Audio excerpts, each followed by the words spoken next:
Welcome to Academic Gain Tutorials. In this video we will discuss about how refinancing actually works. Refinancing means replacing your current mortgage with a new loan. The new loan pays off the old mortgage, and after that, you start following the new interest rate, new monthly payment, and new loan terms. People usually refinance because they want a lower interest rate, a smaller monthly payment, cash out from home equity, a shorter loan term, or a better loan type. First, a homeowner decides why they want to refinance. For example, they may want to reduce monthly payments, save money on interest, access cash for renovations or debts, or move from an adjustable rate to a fixed rate. This step is important because refinancing should have a clear purpose, not just be done because it sounds attractive. Next, the borrower checks their finances. Lenders usually look at credit score, income, current debts, home equity, and payment history. If the credit score has improved, income is stable, and the home has enough equity, the borrower may qualify for better terms than before. After that, the borrower shops and compares lenders.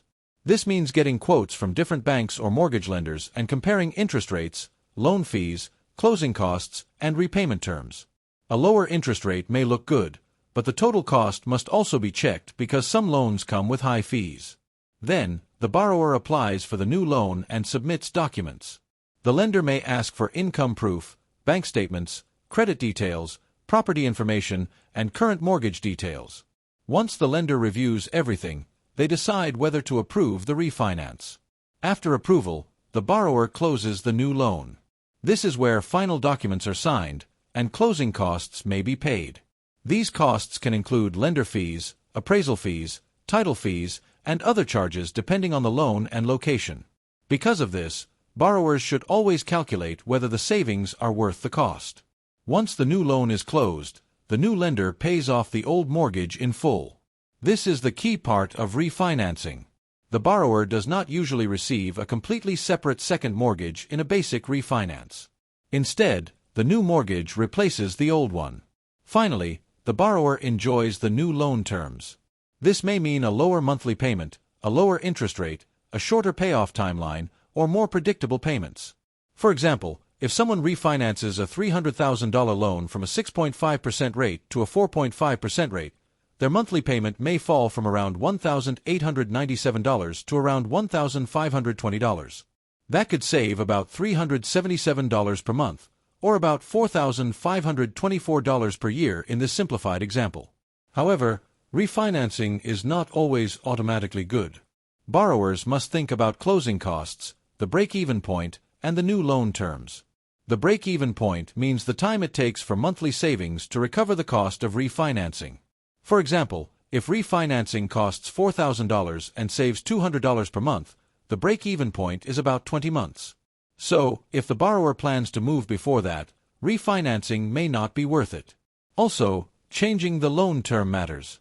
A lower monthly payment can sometimes happen because the loan is stretched over a longer period. That may reduce pressure today, but it can increase total interest over time. On the other hand, refinancing into a shorter term may raise the monthly payment but help the borrower pay off the loan faster and save interest. Therefore, refinancing works best when interest rates drop, credit improves, home equity increases, or the borrower's financial goals change. It can be a smart tool, but only when the numbers truly make sense.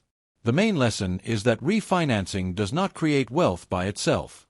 Instead, it helps borrowers keep more of what they already earn, reduce unnecessary interest, and align their mortgage with their current financial goals.